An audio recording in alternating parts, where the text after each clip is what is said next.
Welcome, climate viewers, to another Tuesday Newsday where we cover all of the geoengineering and weather control news for the past week. It's been quite a little break. I've been at the beach for a week and I'm feeling mighty refreshed in my new studio in my beautiful bedroom, as you can see. And we're going to get into all of that fun news. If you're watching this elsewhere, BitChute, Rumble, Odyssey, somebody downloaded the video and put it up on their channel, please come over to YouTube, type in ClimateViewer, and hit that subscribe button and subscribe on all my other things, which you can find at connect.climateviewer.com. And please support me monthly on Patreon or a one-time donation on PayPal. Everything I do is free. With that being said, let's get right into it. So first up on the news, solar geoengineering and the Montreal Protocol, a case for global governance. Now, this is from the Council on Energy and Environment and Water, and this is a recurring theme. You're going to hear this all the time about why we should govern and who should govern solar geoengineering or blocking out the sun to cool the planet. And this just is, it's constantly coming up, and I'm just going to hit their main points. The Environmental Effects Assessment Panel terms solar radiation management, SRM, as a new threat and singles out stratospheric aerosol injection, SAI, technology for its side effects on the ozone layer. That's what the Montreal Protocol is specifically about. The cross-border nature of potential impacts of solar radiation management, research, deployment, development, necessitates international governance which institutionalizes informed decision-making. Proposals for outdoor solar radiation management research are gaining momentum, and the time is right for institutionalize and appropriate governance framework to avoid going down the slippery slope of deployment. The link that draws SRM research under Montreal Protocol's governance umbrella is its potential impact on the ozone layer, as I previously mentioned. What's up, chat? What's up, chat? I see you there. I see you there. Let's get back over here. Welcome aboard, Mary, Nikki, Faye. Bold as a lion. And if I'm lying, I'm dying. Let's get to it. Two technical panels under the Montreal Protocol have specifically undertaken the scientific analysis of only those geoengineering techniques that impact the ozone layer. And, I want to make this pretty clear. That's what I'm concerned about. That's what most people are concerned about. We're not worried about geoengineering programs, like painting rooftops white, even though there are very stupid, ramifications of that, like localized heating, create heat islands. We're more concerned about people dumping chemicals in the air and how that's going to affect, sunshine coming down, solar panel, UV index. I mean, I was at the beach for a week. I looked at the UV index. It was a 10 out of 10 the entire week I was there. And the ozone layer.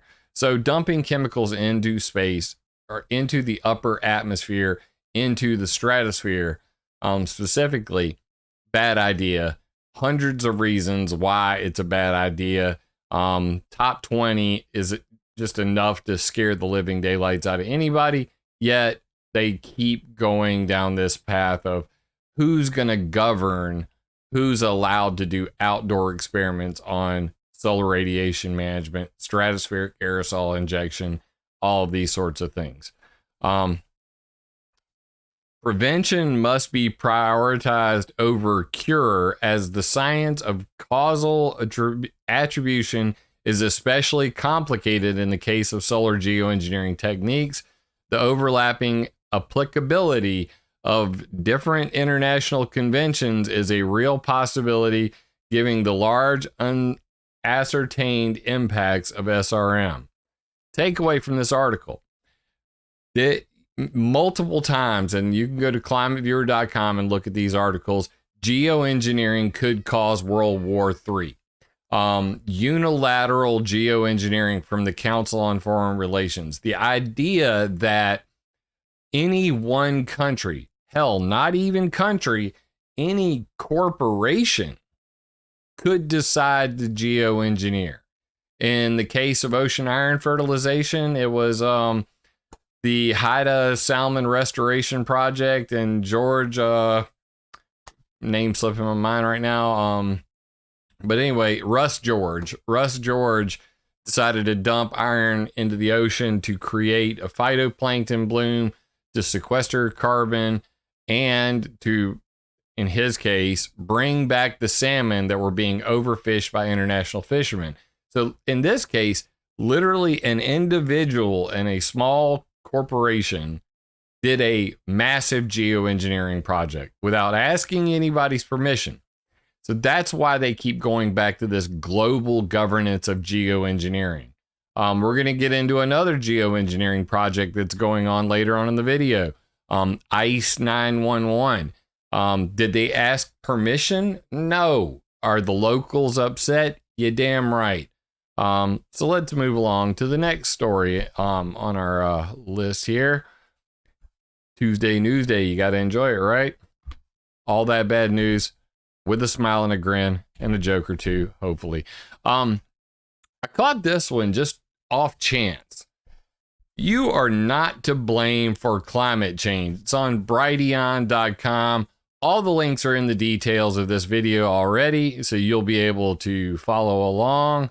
Somebody in chat saying WTF EPA. I can't wait to make my video tomorrow on the EPA, how I was right at the EPA hearing I went to in 2015, and how the Supreme Court just said, you know what, Jim was right. But we'll get into that another day. You're not to blame for climate change. Now, this individual on the screen, I've met him.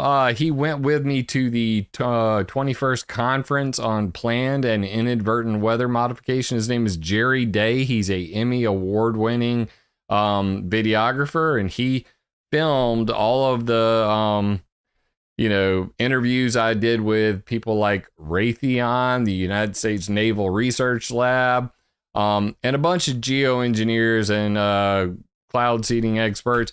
You could see all of that at climateviewer.com/tag/AMS 2018.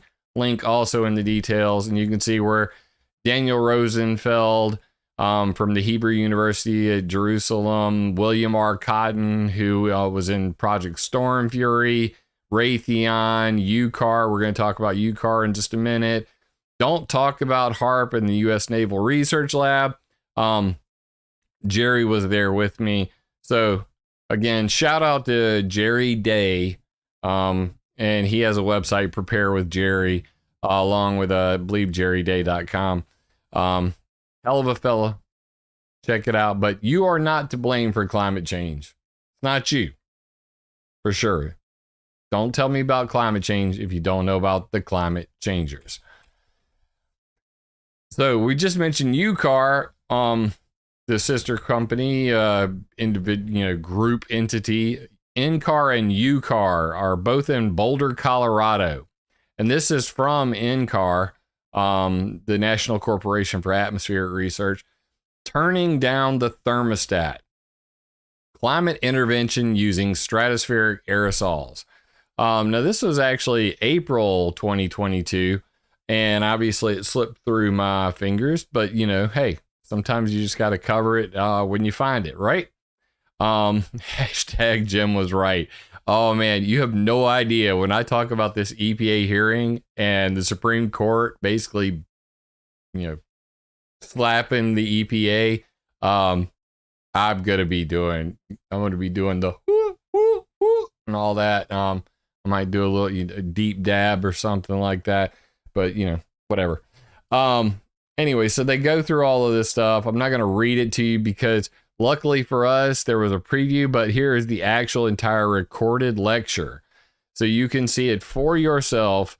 Links in the details to this article and to the video on YouTube, which, of course, being the nerd that I am, being the person that's trying to bring you the real information on weather control and geoengineering, I'm always going to be showing you videos that literally have 161 views. Because at the end of the day, this video is called Turning Down the Thermostat, Climate Intervention Using Stratospheric Aerosols, and it's from in-car and U-car education and outreach. And it has 0 comments on it right now. I thought about leaving a comment, but we'll do that after the video. But as you can see in the description, in the video slide that I have up on the screen, implementation: no aircraft exists that can loft sufficient payload to sufficient altitude. Not fundamentally difficult to design an airplane that can get to 21 kilometers, 70,000 feet, maybe 5 billion in 5 years to develop. And cost of deployment might be tens of billions of dollars per year. So this is a common misconception that the geoengineering on the level that they would like to do would actually be, many times more than what's going on currently, from jet exhaust, from, cirrus cloud seeding that we see today. Plane farts and hashtag cirrus clouds matter aside, the legalized framework for geoengineering would require vast amounts of chemicals to be dumped, whether it's sulfur, aluminum, calcium, multiple different chemicals that they're floating out there. But watch the entire presentation for yourself. It's 1 hour and 17 minutes, and get it straight from the horse's mouth. That's what this channel is about. It's about providing you with references and resources. And a side note, when preparing these Tuesday Newsday videos, I literally go through, I think I went through over 150 articles during the last week and a half. And I have to read them, and then I have to go, there literally isn't a single reference in this article. I'm throwing it out. It sounds great. It sounds, like it even resonates with me. Like I believe this is probably true. But at the same time, if you provide no references and then you actually quote something, and then I go and I search for that quote and I can't find it anywhere on the internet except for in your article, it's going in the dumpster. So that, there is a level of responsibility to the videos that I'm putting out, and to you, the climate viewers, because I want you to be informed with the facts, not the fear porn. That's what we're here for. So let's move along.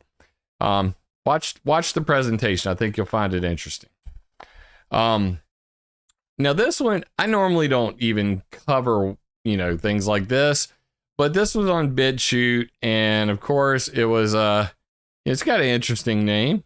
I mean, to say the least. Fallen Angels Play This Harp, Babylon's Weather Modification by Skarak Truther. And I just want you guys to know, this thing is literally 4 hours and 27 minutes long.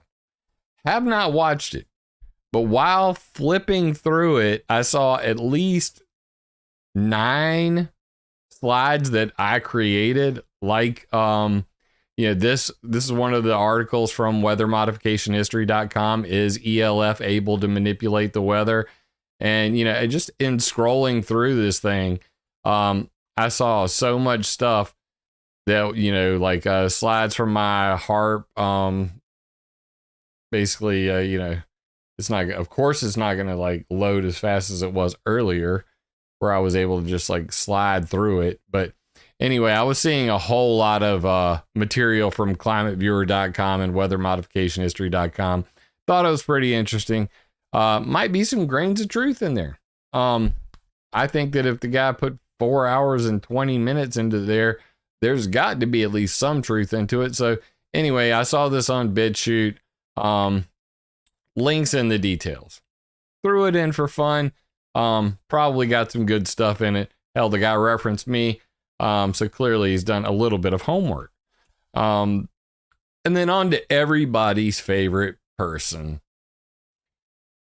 the Klaus Schwab Club of the World Economic Forum. Yes, Darth Schwab, on why we need a code of conduct for ocean-based carbon dioxide removal. Now, just a little while ago, I was telling you, Nikki, you're killing me. Clicks on article, scrolls to the bottom of the article, no reference, leaves. It's true. Guilty. So Darth Schwab and company are talking about ocean iron fertilization right here. And if you don't believe me, I'll even bring it up. Iron right here. As a result, a group of us, of which this team is just a part, who are principally focused on iron fertilization, have drafted a code of conduct to govern our work in the arena, and we are proposing it as a foundation to help guide research into any ocean or land-based carbon dioxide removal strategy. These guidelines come at the same time others have made clear the pressing need for ethical framework that they have their origin in a meeting at Asilomar in 2010. This brought together the international and wide-ranging group of experts from academia, government agencies, non-governmental organizations, and business community who considered principles for responsible conduct of climate engineering research. Now, they have a link right here to the Asilomar Conference final report. And I'm going to do you one better, because I think this is probably a better place to start. So we'll go over here to connect.climateviewer.com, link in the details. You remember that thing right there? So you go over to connect.climateviewer.com, and right here is weathermodificationhistory.com. So just click that, and then we'll go to the timeline, and you can see that's right here. Here's the timeline. View the timeline. View the timelines right here. And then I'm going to type in Asilomar. And right here we have the Asilomar International Conference on Climate Intervention Technologies, February 2010. And this is my favorite slide ever, and it really made David Keith and Ken Caldera just like really upset. So much so that they banned me from their forum because I said that they should be tarred and feathered. Because, quote from the Asilomar conference, let's just open this up in a new window so we can really blow it up. In other words, if the public comes to see geoengineering, as one attendee put it, a crazy idea cooked up by rich Anglo-Saxons to dominate the climate, then they will all be rightfully tarred and feathered. As for the U.S. Department of Defense, forget about it. To this group, such involvement prompts nightmares of a new military-industrial geoengineering complex. This is the conference that the World Economic Council, and Darth Schwab and company are talking about when they talk about ocean iron fertilization and where it all really began, the governance of geoengineering, the Asilomar International Conference on Climate Intervention Technologies. All the details on that available at weathermodificationhistory.com. So just check that out. And I have, of course, backups of those reports should they ever decide to leave the internet. We keep the receipts, to say the least. So, but where were we? We were right about here. Yeah. So they have a presentation here. You can watch all of these technocrat elitists, jostle back and forth and flap their gums about, what a good idea it would be to seed the ocean with iron to suck up CO2. Probably not a great idea. Probably do a video on that in the future. MIT's proposes using a space bubble to shield the size of Brazil to cool the Earth. This is June 30th, 2022. And, this is not a new idea, but the way they're actually, talking about doing it is somewhat new, because instead of putting a whole bunch of space mirrors up, they're literally talking about, basically, the James Webb Space Telescope, for example, is positioned at the Lagrangian point so they would like to put, the researchers are studying the possibility of positioning a shield made of space bubbles at Lagrangian point 1, which is relatively stable orbital point in space where the gravitational pull of the Earth and the sun evens out. So it's kind of like saying it's equidistant, okay? There's an equal distance between the gravitational pull of the Earth and the gravitational pull of the sun. So this shield should stay in orbit in this spot between us and the sun. I see hundreds of reasons how this could go bad. The other thing that's really horrible about the idea of space-based geoengineering is that basically it affects the entire planet. Now, I understand it's better than the alternative of dumping chemicals everywhere, but at the same time, you are fundamentally changing the entire radiation balance of the entire planet as you build this thing. And of course, they say it's completely reversible. This should be the safest form of geoengineering, basically putting an umbrella in space, like you're on the beach and you just get under the umbrella. Well, it's cooler there.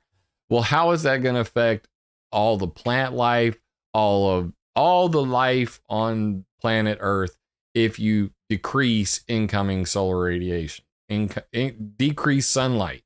Not to mention, how are we ever going to get to a sustainable future with solar panels if you're now blocking out that sunlight? This is one of the fundamental questions I have about solar geoengineering in general. If you block sunlight, you decrease vitamin D absorption, you make people sick, more mold's gonna grow. There are hundreds of reasons why this is a bad idea, yet they keep talking about it. And you can see their big space bubble idea. It's like a contact lens in space.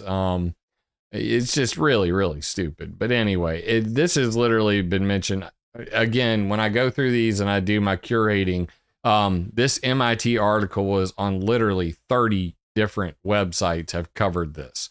So I wanted to find the closest to the original that I could, and this seems to be the jump off point was at Interesting Engineering, that it was posted, and it provided all references for what they were talking about. So check it out. It's in the details. Moving back along. All right. This also was listed on over 40 websites, all of which had no references till I finally came to the source and found MIT Technology Review. The U.S. government is developing a solar geoengineering research plan. So thank you once again, President Brandon, for saving us from climate change. As if it wasn't bad enough that we're already paying through the nose, having to sell limbs to put gas in our cars. Now they're going to take some more of the printed monopoly money and give it to geoengineers to study how to screw up our entire planet's weather to cool the planet.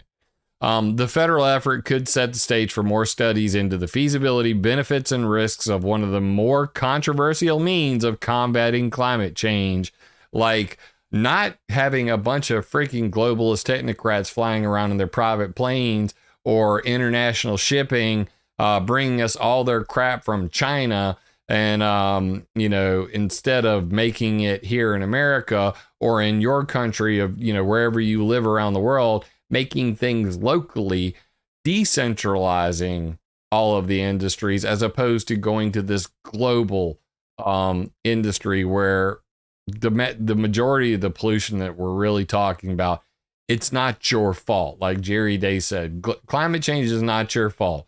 Between weather control and international industry, they are to blame for climate change. Okay? Nonetheless, right about here, where is it at?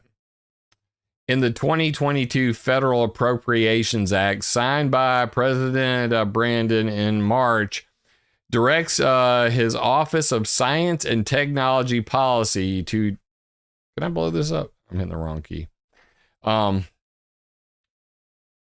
Directs his Office of Science and Technology Policy to develop a cross-agency group to coordinate research on such climate interventions in partnership with NASA, the National Oceanic and Atmospheric Administration, and the Department of Energy.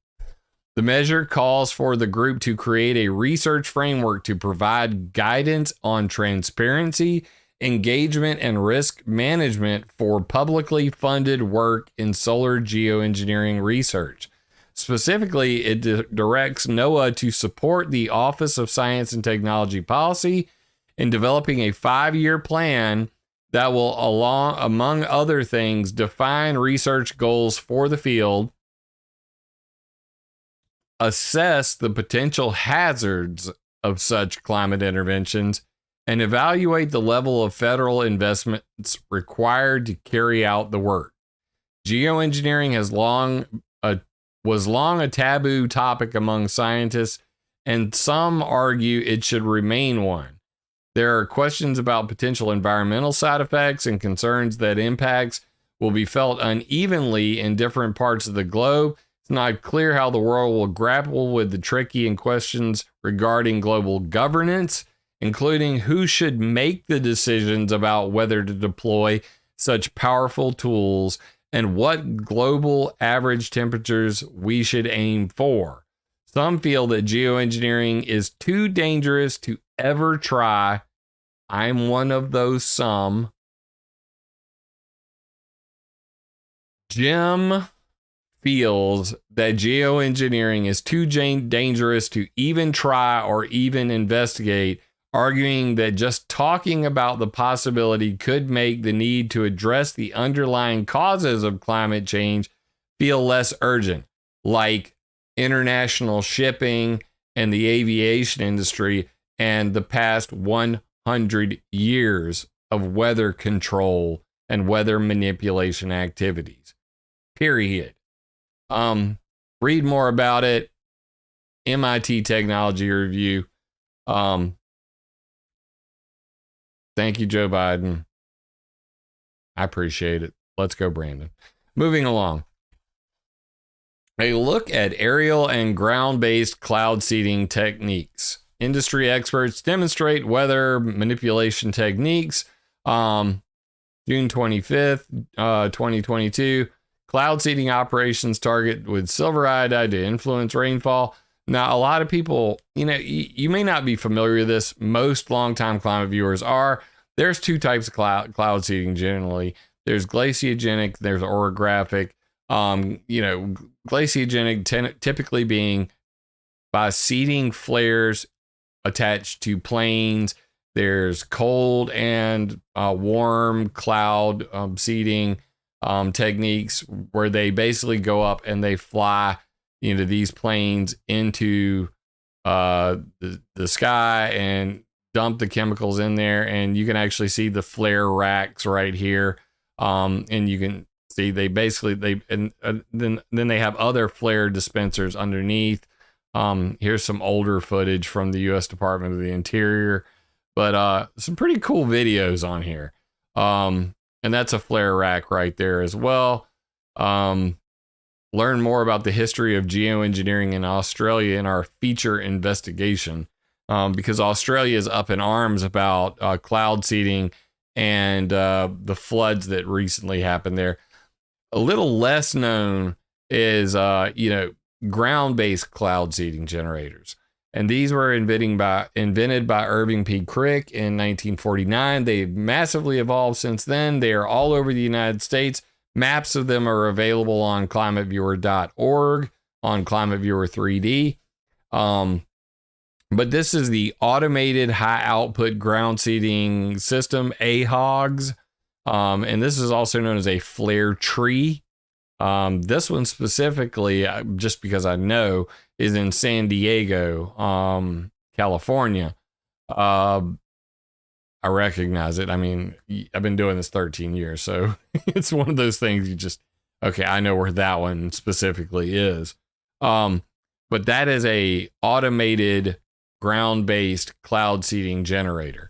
And there are different types, and you can see right here, cloud nuclei generators, the AHOG systems. There's all kinds of different forms of these. But, Australia is really into talking about cloud seeding right now because of a recent flood. I've covered this in past Tuesday Newsdays. You can catch up on all of that. Moving along. I added this one in just for the propaganda aspects of it. Website has troubling information about geoengineering. This is the Daily Record, built on trust, focused on community. And a, individual, Robert Iannetta, wrote a letter to the editor. And this is typically, most people don't get to see this sort of thing. And I've read so many of these that, it just, they all sound exactly the same to me. The next time you go for a walk, look up at the sky. Almost every day you'll see odd-looking clouds and white contrails crisscrossing our skies that remain for hours and do not go away, spreading across the sky in a crazy pattern that almost blots out the sun. I fully agree. That is geoengineering. Chuck Long from NOAA's Earth System Research Lab talks specifically about how airplanes, aviation, commercial aviation, the flights you're flying on, Delta, Southwest, whatever, they are geoengineering. That is geoengineering. Is it the same as the geoengineering that they're attempting to do in the stratosphere? No, because typically these planes only make it to the tropopause, with the stratosphere being above it. Troposphere, stratosphere, the dividing line is the tropopause, which is about 39,000 feet, which is very far from 70,000 feet. Very few planes can fly to 70,000 feet. So is it geoengineering? It is tropospheric geoengineering. I agree, it blots out the sun. This has been going on since 1958 is the earliest. Actually, 1948 was the earliest article that we have on weathermodificationhistory.com about planes blocking out the sun with their exhaust. However, the writer goes on.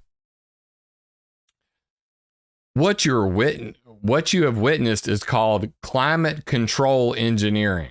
Okay, climate engineering, not climate control engineering, climate engineering, but whatever, by the folks at the legitimate website, geoengineeringwatch.org.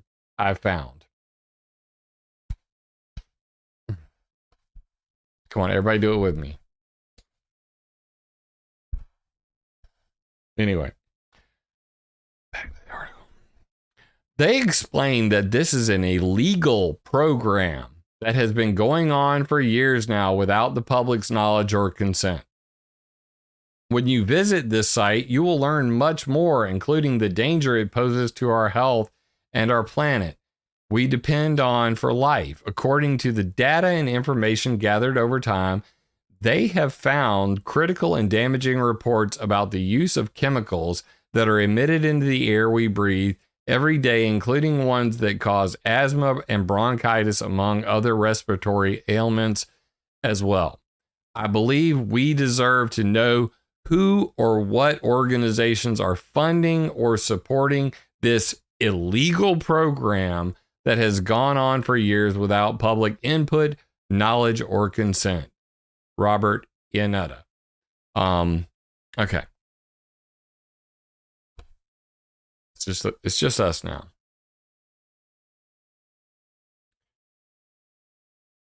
Geoengineeringwatch.org explains that this is an illegal program that has been going on for years now without the public's knowledge or consent. What proof do you have?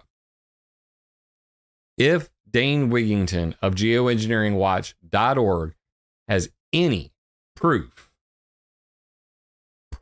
and by proof, I mean evidence, and by evidence, I mean something that if you took it into a court of law, or had Dane Wigington had the balls to go to Washington, D.C., to the EPA hearing that I'm going to show you tomorrow, where I'm going to go, woo, woo, woo. If he had proof, he could have presented it directly to the EPA on C-SPAN. He could go directly to Congress. He could go to any court of law and present that evidence. It does not exist.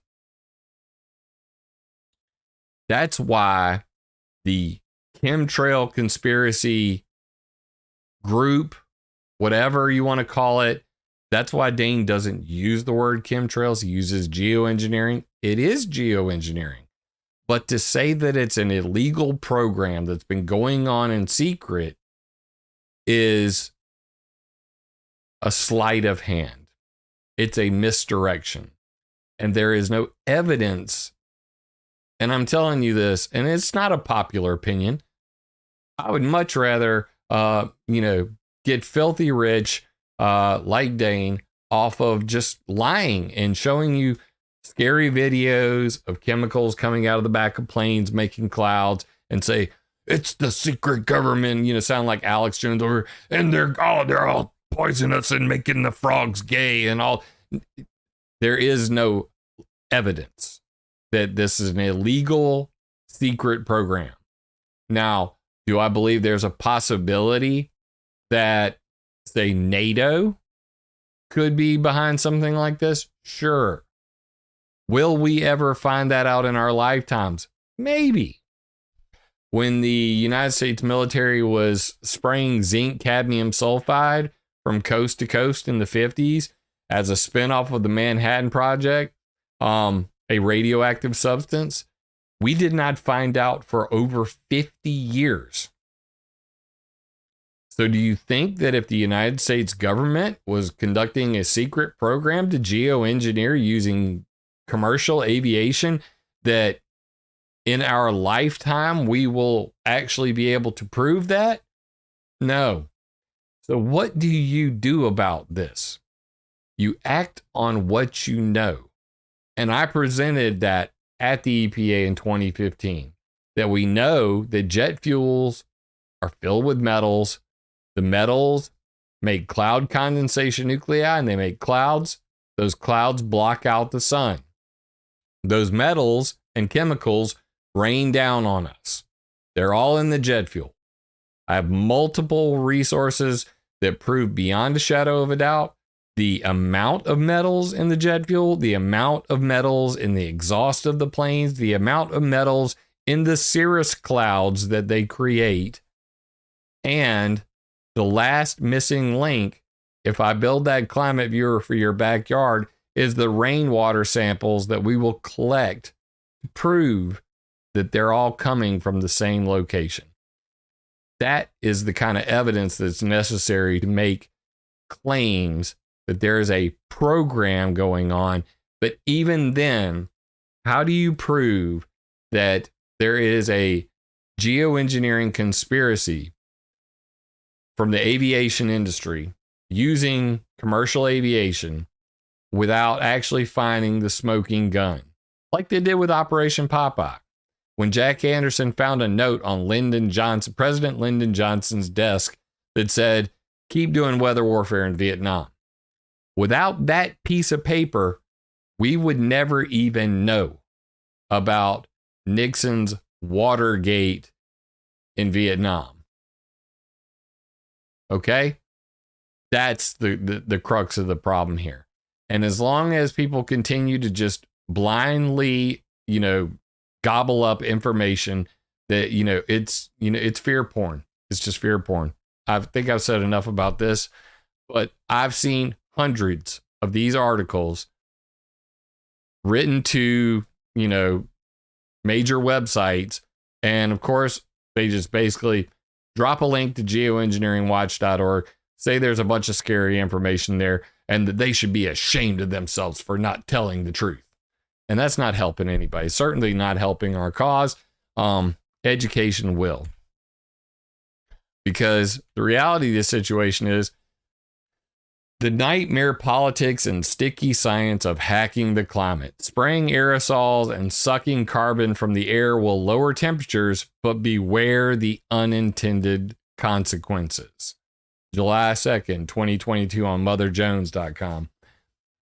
Read this article. Pretty interesting stuff. That's right. Less warming and more cooling contrails. That's from Ulrich. Man, you caught me off guard there with that one, buddy. Ulrich Schumann. And he's from Germany's DLR. And he said this at the colloquium on aviation climate change in 2010. That we need less warming and more cooling contrails. That is what you call evidence. When I spoke with the head of the Aviation Climate Change Research Initiative, Dr. Rangasai Althori, who is the head of the FAA NASA Joint Program on controlling contrails and jet fuel emissions, he said, we want more clouds by day, none by night. That's as close to evidence of a conspiracy to control the output of planes to control the climate as you will get. And of course, their counter argument is we're doing this to save the planet. We're doing this to lower the carbon footprint of aviation and cool the planet. That is geoengineering. That is what you call evidence. Is actually going out and interviewing the people who are in charge of these programs and getting them to say it themselves. Great comment. Great comment there. Somebody who's clearly been paying attention for quite a while. Thank you for that. But that's the point here, that we don't know about the unintended consequences, and there are going to be consequences that nobody's even thought about. And they go through that, let's take solar radiation management first. And they go through all of that sort of thing. Read all about it, Mother Jones. Iran becomes first Mideast state to indigenize cloud seeding radar technology. I mean, for the first time in the Middle East, Iranian scientists have successfully indigenized the advanced technology used in cloud seeding radars as a part of efforts to address the issue of water scarcity in the country. Now, if you go to ClimateViewer.com or WeatherModificationHistory.com, you will see that President Mahmoud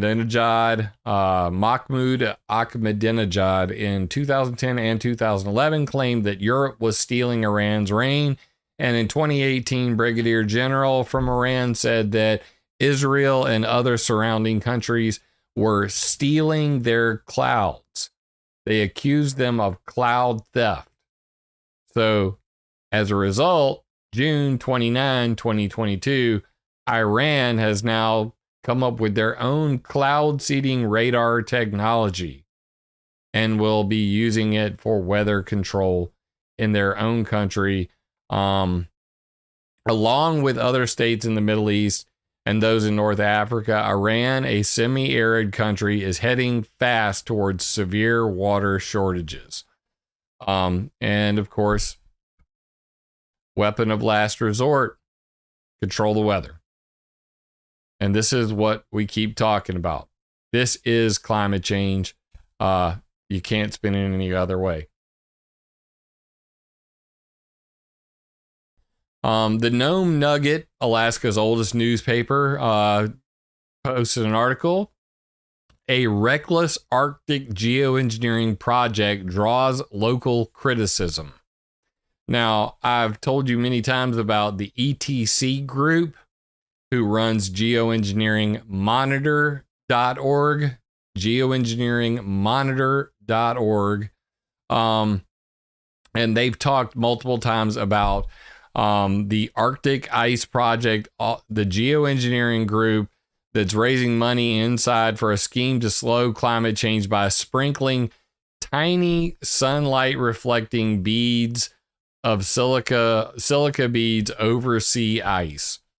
And this is also what's called Ice 911. And the takeaway I want you to have from this, I'll just say this first. Right here, in a 2017 interview with her alma mater, the University of California, Berkeley, it's engineer Leslie Field. Field explained how she came up with the embarrassingly simple concept after thinking about how to approach the loss of sea ice in the Arctic as a materials challenge.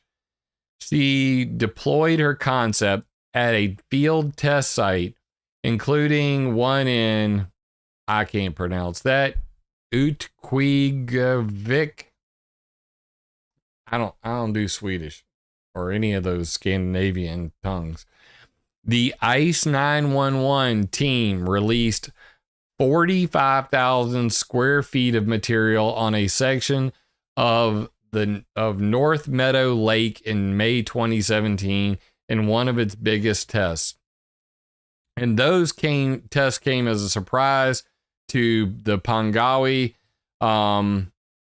who has St. Lawrence Island roots and is a longtime Nome resident who recently relocated to Anchorage. Tribal groups, environmentalists, and scientists have expressed doubts about the feasibility of the project and worry about its impact. Could the beads harm seabirds and seals or damage boat motors or hunters? Would harsh winds blow the material all over unintended parts of the tundra? But Pangawi, a bigger question is at stake. Regardless of whether or not the science is sound and safe, they still need free, prior, informed consent, she told the Nome Nugget. Any debate beyond the fact that they don't have free, prior, informed consent, honestly, is just noise.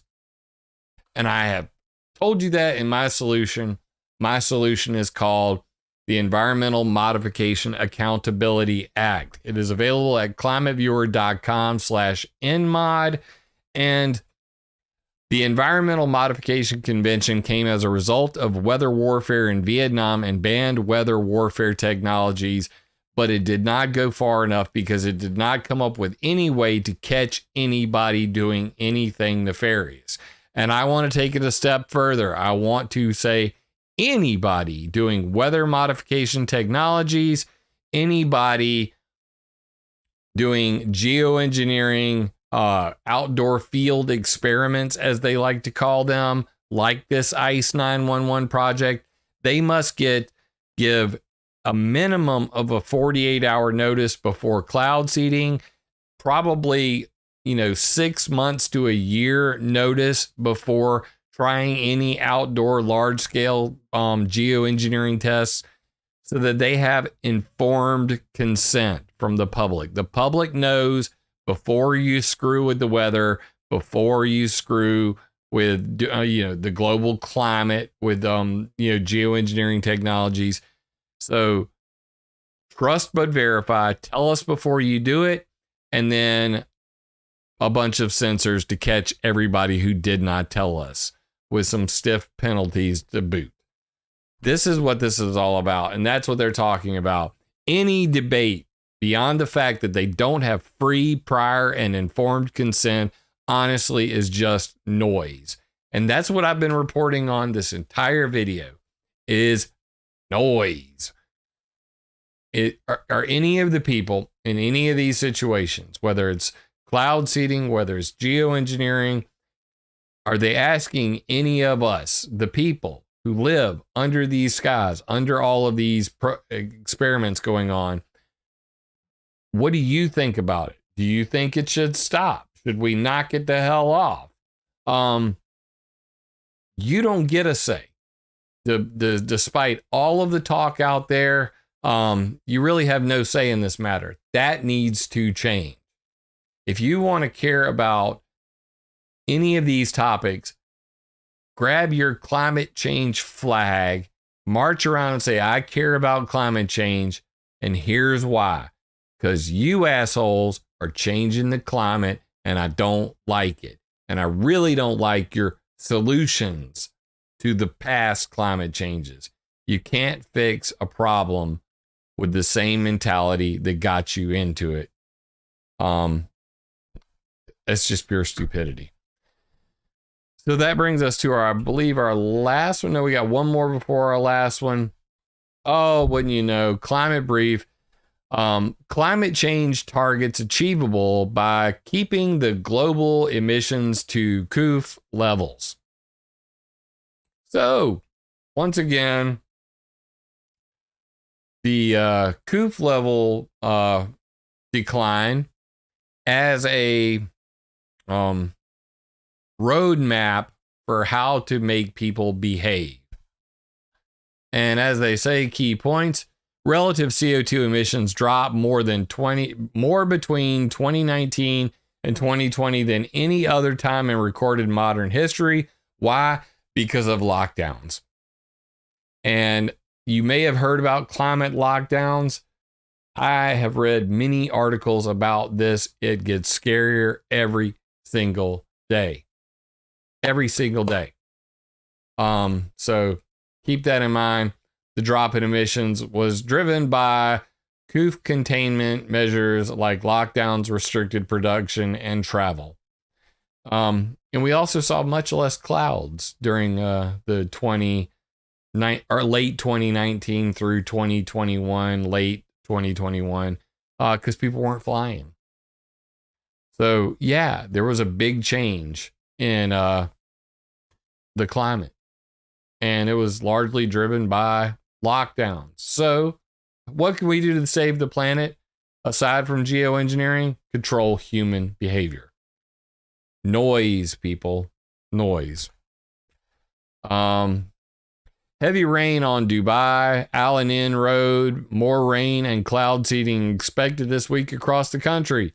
Because in Abu Dhabi, in Dubai, and the United Arab Emirates as a whole, they are doing everything they can to make it rain in the desert, and they're successfully doing that. They actually have the UAE Rainfall Enhancement Program, where the top bidders, from around the world are all chasing, the unlimited oil money they have to go into the UAE and make it rain. And it looks like they're being pretty damn effective at it.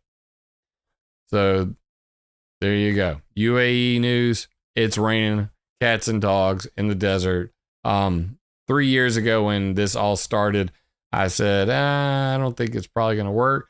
Boy, they've really come a long way very fast. Which brings us to our last piece. And I added this one mostly for the lulz. Not going to lie. But you can't make this up. And these are the kinds of things that I read and I just go, oh my God. Oh my God. Oh my God. I can't believe I couldn't be in these people's lives, like in their heads. Regendering climate change. Men and masculinity in climate research, policy, and practice. In this perspective, we argue that much climate change research conflates gender with women.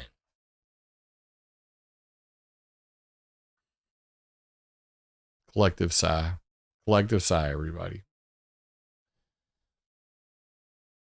We ask, what are the consequences of this conflation, and what do we learn when we follow sociologist George Hohmann's classical command to bring men back in to our analysis of the gendered dimensions of climate change?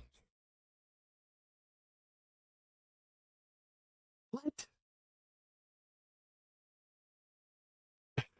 I mean, what do you say to this? I mean, really? While this assessment is accurate on its face, it leads to solutions that address the problem, women's troubles, not its causes, men's greater responsibility, and failures relating to climate change. We note researchers' focus on women's suffering diverts attention from a thorough examination of the mechanisms and consequences of men's domination of climate change research and policy. Bro. We find further the analysis gender/women conflation hinders redress of women's injuries by camouflaging men's blameworthiness and offering solutions that often increase women's duties. This is painful for me to read, okay? I'm having trouble here. It's painful. Gender researchers' emphasis on women's plight and inequality obscures the exception that proves the rule. Men wield the sometimes invisible hands that create and perpetuate the climate crisis at the expense of everyone, including women. In this perspective, we acknowledge a woman's relative vulnerability to climate change, outline in some detail the role of men and masculinity in climate crisis, and identify the unique strengths that women and men each bring to the table to address the environmental challenges facing humanity. Chat, save me. Please. Just save me. I know, a little word salad with your climate change. Oh my God. That is so perfect what you just said there. I love it. Oh my God. But yeah, that pretty much sums it up. What are we talking about here? Wow. Absolutely wow. So let me get this straight. Are they saying men are to blame, or, what is that? What in the hell is that? I don't know, I'm trying to find this thing here. Why can't I not find this thing? So I just have one fundamental question I have when they say that they're conflating these things. What is a woman? I mean, what is a woman, to them? Because that's what I want to know. Maybe I'm just missing it. I could be wrong, but I did see a documentary just recently where they were having trouble defining what a woman is. I don't know if you guys have seen it, but it certainly opened my eyes. Let's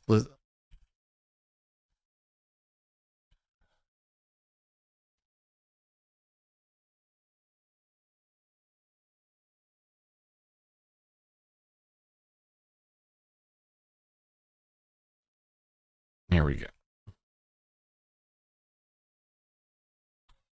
Yes, I did get a membership to the Daily Wire just to watch this, but I'm curious if the people who wrote this highbrow take on climate change, gender, and women, if they ever in this article define what a woman is, because that might bring about the ire of certain prideful people.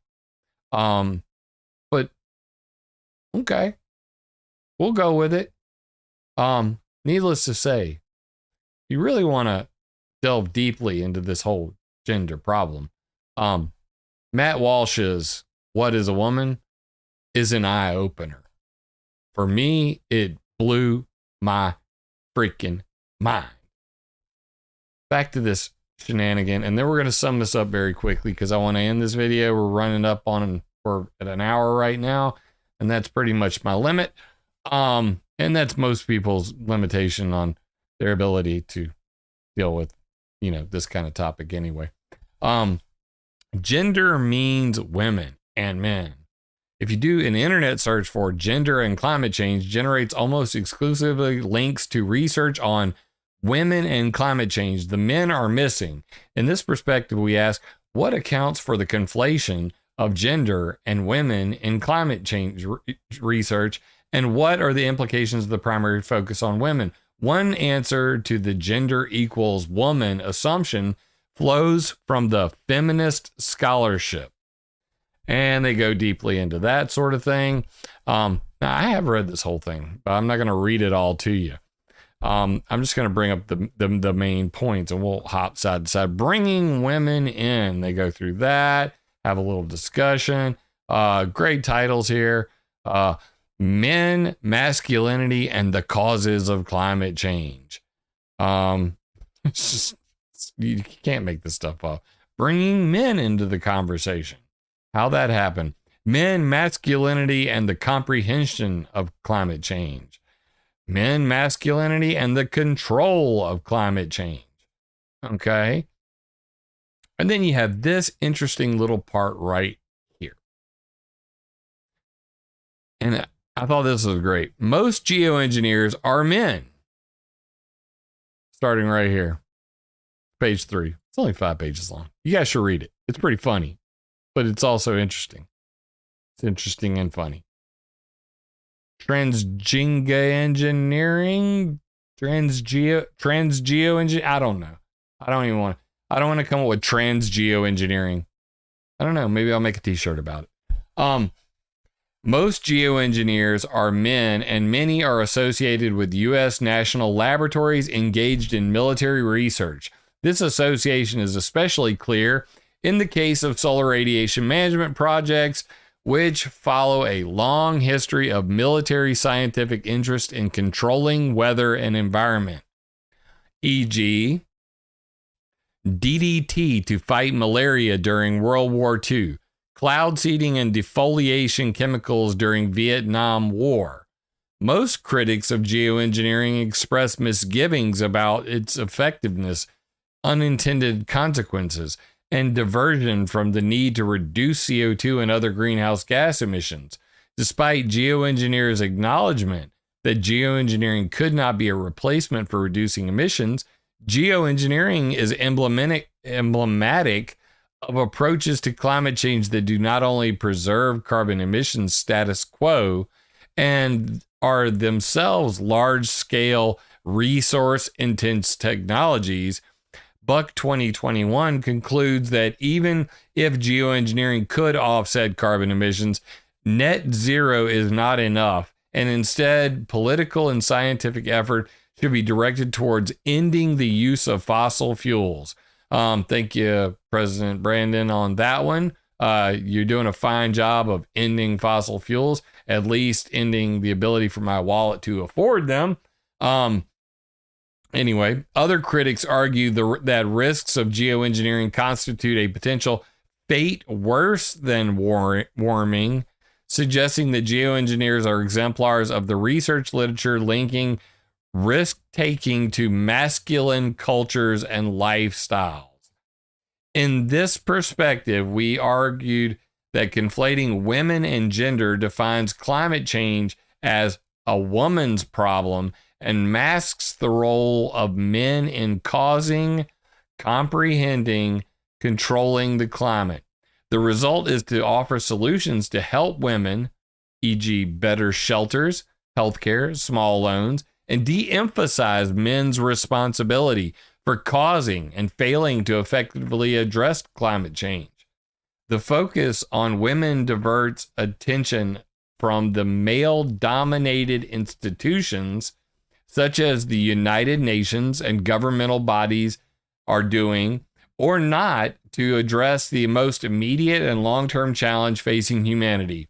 In her 2010 Nature paper, Call in the Women, Buckingham 2010, recognized the failures of mainly male climate policymakers and emphasized the importance of including women in climate change policymaking. Women's skills at negotiation and insights into the human dimensions of climate change can strengthen the work of fellow policymakers and scientists to capitalize on the promise of rethinking gender and climate change. You know, just hearing this kind of pisses me off because, you know, of course, they make the argument that most geoengineers are men, and most probably are.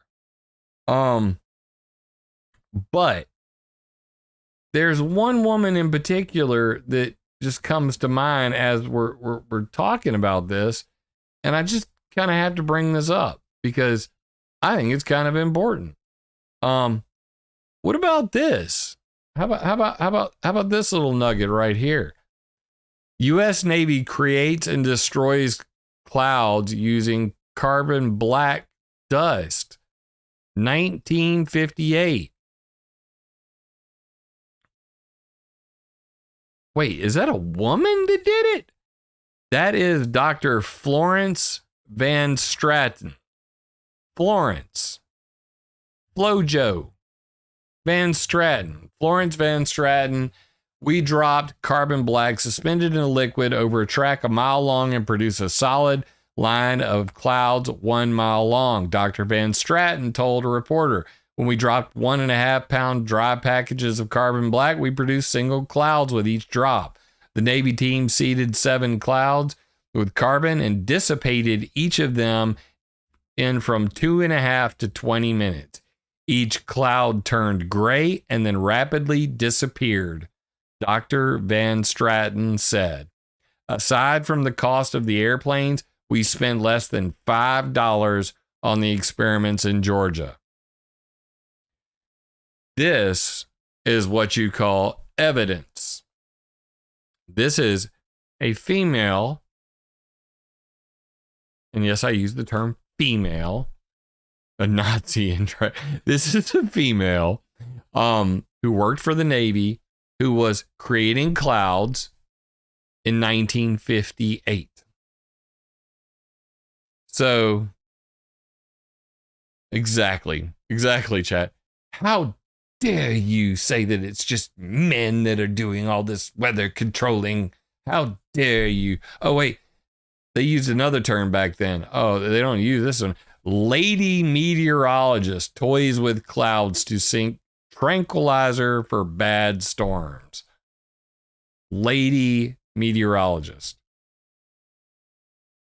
Carbon black controls clouds. Navy creation destroys clouds. Ordinary carbon black is used. So, what I'd like to leave you with. While people are writing editorials, letters to the editor, saying things like it's a secret government program and we'd like to know who's doing it and how they're doing it and why. Almost all the facts are known at this point. How dare you not know them? That carbon black dust and metals coming out of planes make clouds. That is changing the climate, because if you change the weather long enough, you change the climate. That is the importance of knowing your history at weathermodificationhistory.com. That is the importance of being able to understand the propaganda that is coming out daily from all of these outlets and being able to read between the lines. Being well informed on pollution, privacy, and propaganda makes you pretty damn deadly at being able to see through the lies, read between the lines, and understand what those lines in the sky really are. So much to the point that, like I said, I went up to Washington, D.C. in 2015. I had sent my entire transcript of what I was going to say on C-SPAN to everyone at Metabunk, the debunkers of the chemtrail debunkers. I sent it to the nastiest Facebook group of chemtrail debunkers. Not even going to say their name, F them. And I asked them to debunk one line in my speech they could not. Because if you learn to think critically about this subject, if you learn the history, if you're well versed in this and you understand the manipulations and propaganda surrounding climate change and the climate changers, then you too can change the world. I hope that you guys have enjoyed this video, found it informative. If you have, please hit that sub button gently, and I mean ever so gently. Smush the like button. Just give it a little smushy, because YouTube hates me enough. I'm shadow banned as it is. That's why all of my videos are being mirrored to Rumble, BitChute, and Odyssey. You can find all the links to all my social media and backups of these videos should I ever disappear from YouTube on connect.climateviewer.com. Please share this video because, you know, the YouTube algorithm, it's constantly evolving. A couple months ago, comments were the most important thing. Before that, it was likes. And now the new thing apparently is shares. So the more shares, the more your channel gets boosted. So sharing truly is caring now.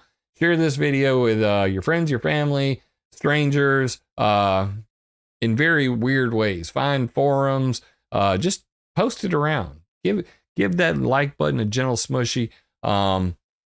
Send your boys some love, man. You know, I'm struggling over here. I love your support. Everybody who support me on Patreon, PayPal, sharing the videos, hanging out with me for over an hour as I run my southern mouth in my long-winded way, because like the tree ants of Lord of the Rings, nothing worth saying is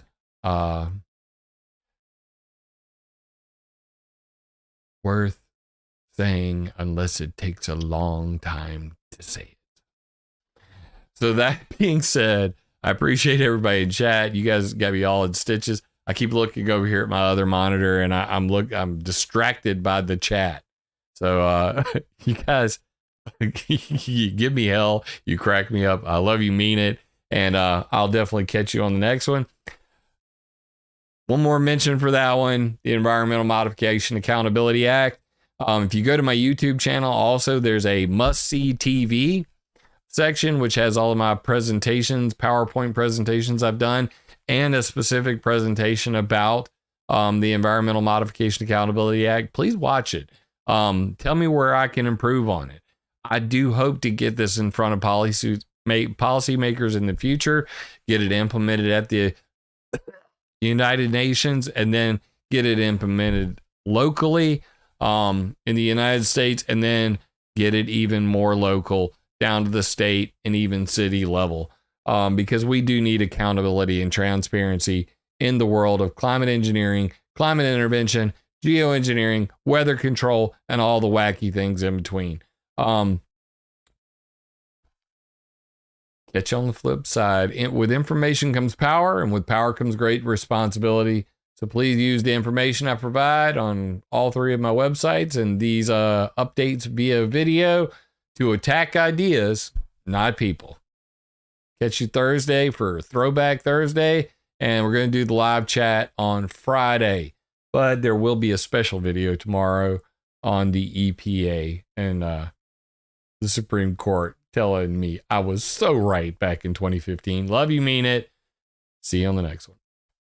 If the video resonates with you, leave me a comment because I love hearing from you all. First time here, be sure to subscribe and click the bell. Yeah! Remember, it would be impossible for me to do this without your support, so please join my Patreon or buy me a coffee on PayPal.